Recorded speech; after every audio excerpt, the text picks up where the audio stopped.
ನಮಸ್ಕಾರ. ಸಮಗ್ರ ವಾಹಿನಿಗೆ ಆತ್ಮೀಯ ಸ್ವಾಗತ. ನಾನು ನಿಮ್ಮ ಪ್ರೀತಿಯ ದರ್ಯಪ್ಪ ಚೌಲಾ. ಇವತ್ತು ನಿಮ್ಮ ಜೊತೆ ನಾನು ಹೊಸ ವಿಷಯದ ಜೊತೆ ಮಾತನಾಡಲಿಕ್ಕೆ ಬಂದಿದ್ದೇನೆ. ಯಾರ್ಯಾರು ಸಮಗ್ರ ವಾಹಿನಿಗೆ ಮೊದಲ ಬಾರಿ ಭೇಟಿ ನೀಡಿದ್ರೆ ದಯವಿಟ್ಟು ನಮ್ಮ ಚಾನಲ್ ಸಬ್ಸ್ಕ್ರೈಬ್ ಮಾಡ್ಕೊಳ್ಳಿ, ವಿಡಿಯೋಗೆ ಲೈಕ್ ಮಾಡಿ.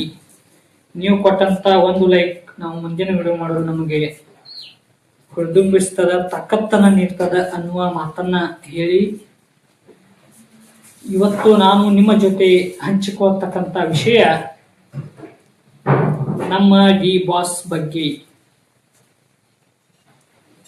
ಕರ್ನಾಟಕದ ಸೆಲೆಬ್ರಿಟಿಗಳ ಆರಾಧ್ಯ ದೈವ ಆಗಿರ್ತಕ್ಕಂಥ ಬಾಕ್ಸ್ ಆಫೀಸ್ ಸುಲ್ತಾನ್ ಅವರ ಬಗ್ಗೆ. ಅವ್ರು ಬೇರೆ ಯಾರು ಅಲ್ಲ, ಅವರೇ ನಿಮ್ಮೆಲ್ಲರ ಪ್ರೀತಿಯ ಡಿ ಬಾಸ್ ದರ್ಶನ್. ಇವತ್ತು ಅವರು ಸಂಕಷ್ಟದಲ್ಲಿ ಇರಬಹುದು, ಆದರೆ ಅವರ ಅಭಿಮಾನವನ್ನು ನಾವು ಎಂದಿಗೂ ಬಿಡಲ್ಲ ಅನ್ನುವ ಮಾತನ್ನು ಕೂಡ ನಿಮಗೆ ಹೇಳ್ತಾ, ಬರುವ ಇದೇ ಫೆಬ್ರವರಿ 16ರಂದು ನಿಮ್ಮೆಲ್ಲರ ಡಿ ಬಾಸ್ ಅವರ ಹುಟ್ಟುಹಬ್ಬ. ಅವರ ಹುಟ್ಟುಹಬ್ಬವನ್ನ ನೀವೆಲ್ಲರೂ ಕೂಡಿ ಸಣ್ಣ ಪ್ರಮಾಣದಲ್ಲಿ ದೀನ ದಲಿತರಿಗೆ, ಅನಾಥ ಆಶ್ರಮಗಳಿಗೆ ಅಕ್ಕಿ ಮತ್ತು ದಿನಸಿ ವಸ್ತುಗಳು ಹಂಚುವ ಮುಖಾಂತರ, ಬಡ ರೋಗಿಗಳಿಗೆ ಹಣ್ಣು ಹಂಪಲವನ್ನು ಹಂಚುವ ಮುಖಾಂತರ ನೀವೆಲ್ಲರೂ ಡಿ ಬಾಸ್ ದರ್ಶನ್ ಅವರ ಹುಟ್ಟು ಹಬ್ಬವನ್ನು ಆಚರಿಸೋಣ. ನಮ್ಮ ಬಾಸ್ ಅವರ ಹುಟ್ಟು ಹಬ್ಬವನ್ನು ಆಚರಿಸೋಣ. ಈ ವಿಡಿಯೋ ಮುಖಾಂತರ ನಮ್ಮ ಬಾಸ್ ಅವರಿಗೆ ಹುಟ್ಟು ಹಬ್ಬದ ಶುಭಾಶಯಗಳು. ಬಾಸ್, ನಿಮಗೆ ಹುಟ್ಟು ಹಬ್ಬದ ಶುಭಾಶಯಗಳು. ದೇವರು ನಿಮಗೆ ಆಯುಷ್ಯ ಆರೋಗ್ಯವನ್ನು ಕೊಡಲಿ. ಇನ್ನಷ್ಟು ಸಿನಿಮಾಗಳಲ್ಲಿ ನಮ್ಮನ್ನು ರಂಜಿಸಿ ಅಂತ ಹೇಳ್ತಾ, ಬಾಸ್ ಅವರು ಇವತ್ತು ಕಾನೂನಿನ ಸಂಕಷ್ಟದಲ್ಲಿ ಇರಬಹುದು. ಮುಂದೊಂದು ದಿನ, ಕೆಲವೇ ದಿನಗಳಲ್ಲಿ ಹೊರಗೆ ಬಂದೇ ಬರ್ತಾರೆ. ಮತ್ತೆ ಸಿನಿಮಾದಲ್ಲಿ ನಟಿಸ್ತಾರೆ, ನಮಗೆ ಮನೋರಂಜನೆಯನ್ನ ನೀಡ್ತಾರೆ.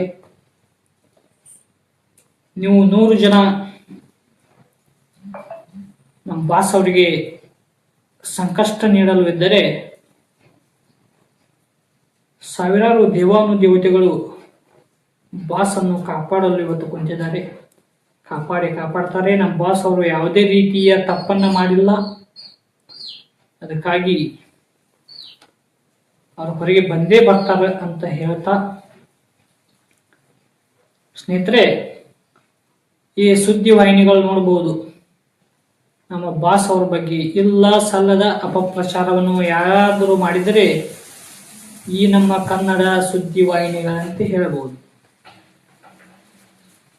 ಅವರಿಗೆ ಹೊಟ್ಟೆ ಕಿಚ್ಚು. ನೀವು ಎಷ್ಟೇ ಅಪಪ್ರಚಾರ ಮಾಡಿದರೂ ಸಹಿತ ಸತ್ಯ ಸುಳ್ಳಾಗಲಿಕ್ಕೆ ಸಾಧ್ಯ ಇಲ್ಲ. ಹೀಗಾಗಿ ಅವರು ರೇಣುಕಾ ಸ್ವಾಮಿಯ ಕೇಸ್ನಿಂದ ಒಳಗಿರಬಹುದು, ಆದರೆ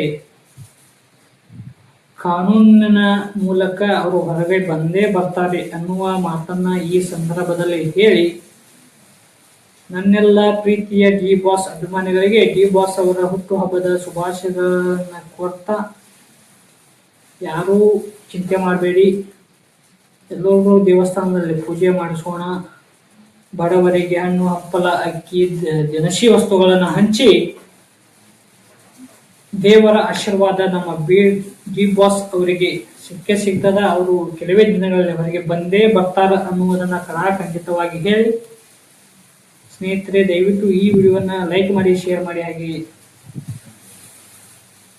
ಡಿ ಬಾಸ್ ಅವರಿಗೆ ತಲುಪುವವರಿಗೆ ಈ ವಿಡಿಯೋನ ಶೇರ್ ಮಾಡಿ ಅಂತ ಹೇಳ್ತಾ ಈ ವಿಡಿಯೋನ ಇಲ್ಲಿಗೆ ಮುಗಿಸ್ತಾ ಇದ್ದೀನಿ. ನಮಸ್ಕಾರ, ಧನ್ಯವಾದಗಳು.